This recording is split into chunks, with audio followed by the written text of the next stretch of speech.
and we'll be good to go for round two. Inspiration Nation, hello. Lee Kemp here for another week on a podcast. It is week two of the Lee and Ryan show, or the No Jose Club, as we like to call it. Joe is away on his holidays. How are we this week, Ryan? I'm good, thank you. How are you? I am fantastic. Obviously, I'm doing great, just like I was last week. If you're on the podcast and you're listening to this in 2026 or whenever it is, or if it's live right now, I'm as good as I was 5 minutes ago when we recorded the other podcast. Nice. Don't know why. I always like referencing when we do that. It feels overkill though. Right, we continue with our journey down quotes. And I think, Ryan, in fact, as we started this is your first quote for the podcast, I think. Yeah, a bit of pressure. A bit of pressure. There's no Um, pressure, but it better not be rubbish. yeah, I mean that's fair enough. I mean, I've taken the Joe approach and gone fictional. Oh. Do you know I what? This have. honestly, this has opened up a whole new world to me, this fictional one. I've got some good ones to come. I don't know why I didn't Um, think of it in the first place. Anyway, I'm interrupting. Go on. yeah, my quote is, "I'm Batman" from the film Batman: The Dark Knight. No, I'm joking. It's not. Oh, I could have gone with that as well. no, I'm joking. Um, my quote is actually from a film series that Lee claims is before his time, but I just think he has no sense of magic, as the quote will say. But my quote is from a Harry Potter This film. this is after my time, not before my time. After my time. Didn't I say you were? Oh yeah, whatever way around it was. It was after Lee's time. But again, I just think he needs to liven up. Um, this my quote is from a Harry Potter film. It's how much do you know about Harry Potter, Lee? Um, bits, bits. Apart from the fact that he's a kid that learnt magic. It's about Mordor and the Ring of Magic. Is that right? Okay, we're going to move on. Um, to be fair, I thought you were going to make a Star Wars joke, so Lord of the Rings isn't that bad, I guess. Um, and mine is based around a character that is the headmaster of the school that Harry goes to learn magic at. And this guy is a bit of a father figure, maybe, to this orphaned boy that's gone to learn magic and is like the most famous person in the world. Um, and throughout the years, he has these weird and wonderful quotes, but there's one that always kind of stood out to me, and I had to find it, I had to dig it out. But it's from the third book or the third film, and it's the quote is, "Happiness can be found even in the darkest of places if one only remembers to turn on the light." And there are a few ways that this can kind of be applied. Um, you have the literal sense that if you're in a dark room and you turn the light on, it's not going to be a dark room anymore. But it's more philosophical and more metaphorical than that, obviously.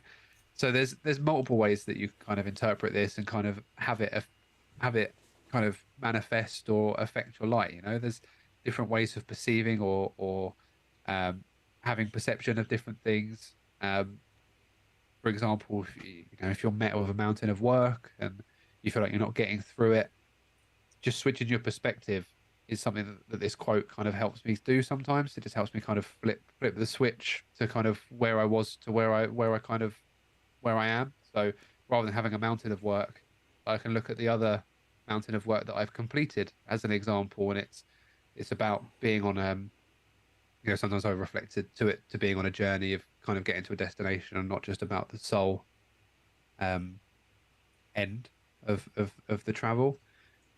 There are some times where perhaps I'm not feeling my best or I'm feeling a bit down, and um, again, you shift your perspective and you find reasons to cheer yourself up, or you find reasons to smile or try and be happy. And um, the quote can kind of be applied in multiple ways and in multiple areas. And I think it's just a grave reminder of um, the things outside of the box. You don't have to look so linear. You can change, if you can't change the box, you can change your angle of the way that you look at the box, um, to think outside of it. Or, there's a puzzle in front of you, there's more than one way to solve it, that kind of thing. And I think it allows you to shift perspective. I love that. I love this is one that you actually use, and this is like one of your, if it's the right word for it, but like a coping mechanism thing. This helps you when you're feeling stressed. So it's not just you pulled it out and we can put some stuff around it. You genuinely Yeah. use this, and that's how it helps you. So I love that because I've got some like that. I do just to check if I'm right. This would be a quote from Dumbledore. Is that right? It would be. Look, It would be, see, yeah. all over. He knows bits and pieces. I've seen a few of the films here and there. I I've don't. seen a I've few of not the seen them film. all, and I've definitely not seen what I've seen in order. I was just a couple of years Not in too old. order either. Oh no. I'll do it. Maybe I'll add them to my list, and I'll go through them all at some point. Did you commit to rewatching every Marvel film? Well, we're on phase 4 now. We're getting through You're on it. phase. You've watched every Marvel film twice, apart from about six, and you've still not watched Harry Potter. I mean, that's a crime. I feel You've like suffered. You've suffered three Ant-Man films and not watched a Harry oh, Potter. I like the Ant-Man films. What are you I like the talking Ant-Man about? films, but by comparison, then come on. So I will. I'll go in and do it. But I do like this, and I do think that the message from this is right. And again, it's one of those important messages. There's something I don't know if you were on for it or it was a conversation I had with Joe, but we kind of got into a chat over a couple of weeks about the fact that, and I don't know if this is a negative view or what, but it's almost like our natural state is to be not unhappy, but protective and cautious and cynical, back from our instincts of hiding from dinosaurs when we were cavemen. I think that's historically accurate. Yeah, And actually, you have to fight to be happy because everything that's good for you is hard work. Exercise is hard work. Eating healthy is hard work. Doing your homework when you're a kid is hard work. And yeah, actually, being happy and content is you have to work in it. You have to really push, and it's what every one of those things is worth the results you get from them. But it's not natural to do hard work either. It's you have to push yourself on it. And I like this because again, it's you're in control of that. So if you aren't happy or if you're feeling stressed or things seem like you can't do what you're trying to do, a lot of that is perception and you can control that. If you've got a massive job to do, break that down into 100 little tiny jobs and do them one at a time and give yourself a yeah, pat on the back every time you do one of those jobs yeah, instead of that big job. Like you said, change your perspective. It's not one giant job, it's 100 tiny little jobs. yeah, And each one of them is great. And actually, if you've got them to do and you do one every day, it's brilliant. If you do one 9 out of every 10 days and you miss a day, that's still brilliant. You can manage that for yourself and not get into a spiral. It's like with that where Joe says about if you fall off the bike, you get back up again. You don't just that's it, it's over, I can't do it again. It's all mindset, and everyone is in control of their mindset. I just yeah, don't think everyone realizes they're in control of their mindset. And I'll say that I am, but I forget that sometimes. I will get in my head. Things will get on top of me, or I will see bigger problems than there actually are in the situation because I'm in the middle of it. Because that natural brain off state just starts to kick in. But if you can consciously control that, if you can switch the light on, to use your metaphor, which absolutely is not literal, Ryan, as you said at the start of this, you can take that control, and you can shape your world around you. I think is how Joe referred to it on a previous podcast. You're in control of your perception, yeah, and it is. If you've got again loads to do, break that down into smaller things. Or actually, a lot of it, if there's things that are outside of your control, either forever, or it might just be there's something that's really bugging you, and it's in your head and you're worried about it, but you physically cannot do anything about it for the next 5 days. Just train yourself to put a pin in that for that time and focus your energy in the right place. Create your happiness, like you're saying with a metaphor. I really like it, and I can see why that's beneficial to have that in your head. And I just love how many different situations you've applied that to. yeah. I think it's um, it life throws you problems and it throws you scenarios and it throws you situations that you and humans are like kind of generally bound to think really linear against. You face with a problem, you think you have to go through that problem to solve it, but and you kind of tunnel vision it. You don't see anything else outside of what this problem is. But the phrase or the quote sometimes allows me to kind of, if I can't move myself from the problem, why can I not pick the problem up rotate it 90 degrees and put it back down and see if I can solve it from a different angle. Um, and that I apply that, in a lot of different ways.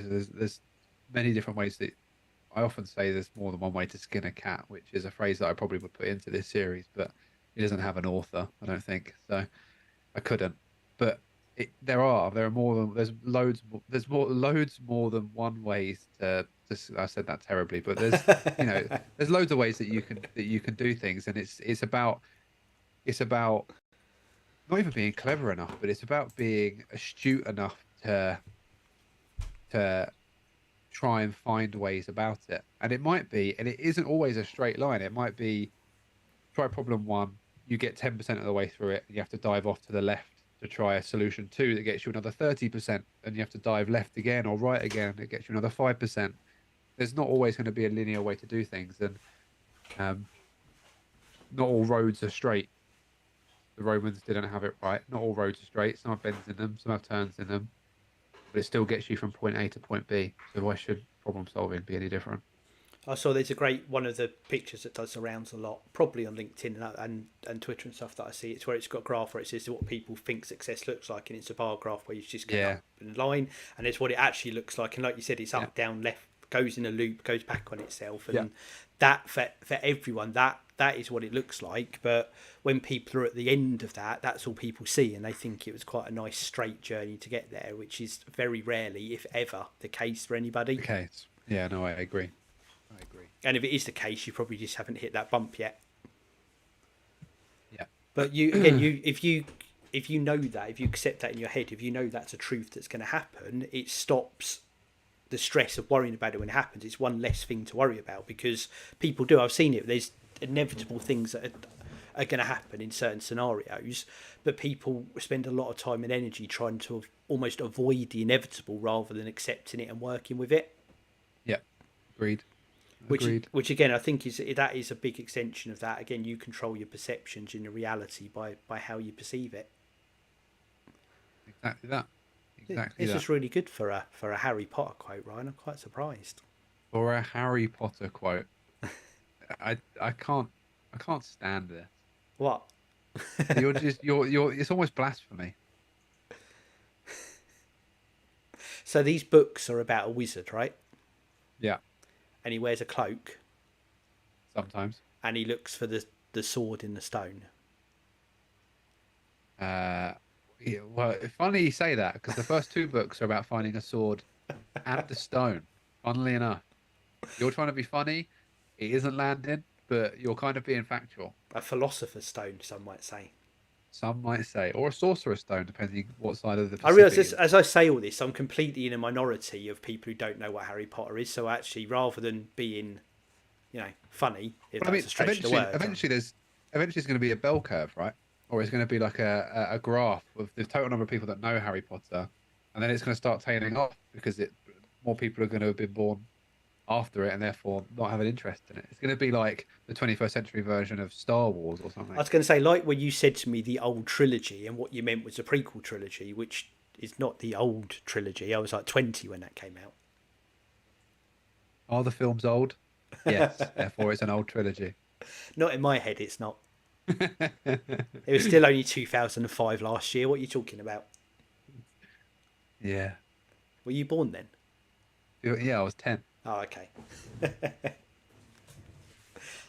was 1992 when I was 10. Could be worse, though. We could be Jose.